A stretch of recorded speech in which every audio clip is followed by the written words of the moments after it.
서울 강남에서 고등학생들을 상대로 배포된 마약 음료에는 1회 투약분에 무려 3배가 넘는 필로폰이 들어있었던 것으로 파악됐습니다. 경찰은 이번 사건을 마약과 보이스피싱이 결합한 신종 범죄로 보고 윗선 추적에 주력하고 있습니다. 박정현 기자입니다. 주택가 지하 창고, 물건이 잡다하게 쌓여있는 선반 아래 종이 조각이 붙어 있습니다. 접힌 종이 안에는 필로폰이 숨겨져 있었습니다. 길모 씨는 이렇게 마약 판매책이 던지기 수법을 통해 두고 간 마약을 걷어와서 필로폰 10g을 확보했습니다.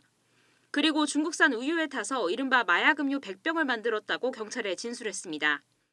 그러면 음료 한 병에 필로폰 0.1g 정도가 들어간 셈인데 필로폰 1회 투약 분량의 3배가 넘는 수준입니다. 마약 음료를 마신 피해자도 한 명 더 늘었습니다. 이에 따라 지금까지 학생 8명과 학부모 1명, 모두 9명이 피해를 입은 것으로 파악됐고 이 가운데 6명은 어지럼증과 구토 등 부작용을 겪은 것으로 조사됐습니다. 경찰은 보이스피싱 조직이 범죄 수익을 늘리기 위해 마약을 결합한 신종범죄를 벌인 것으로 보고 있습니다. 음료를 받아간 피해자 측이 최대 1억 원을 요구하는 협박 전화를 받았고 범행 관련자 여럿이 보이스피싱 조직에 연루된 정황도 드러났기 때문입니다. 길 씨에게 범행을 지시한 이모 씨 역시 지난해 10월 보이스피싱 범죄를 저지를 목적으로 중국으로 출국한 것으로 파악됐습니다. 보이스피싱 범죄하고 병행되었다는 여러 가지 근거를 좀 갖고 있습니다. 통상의 보이스피싱 범죄 조직이 한두 명으로 이루어지지 않습니다.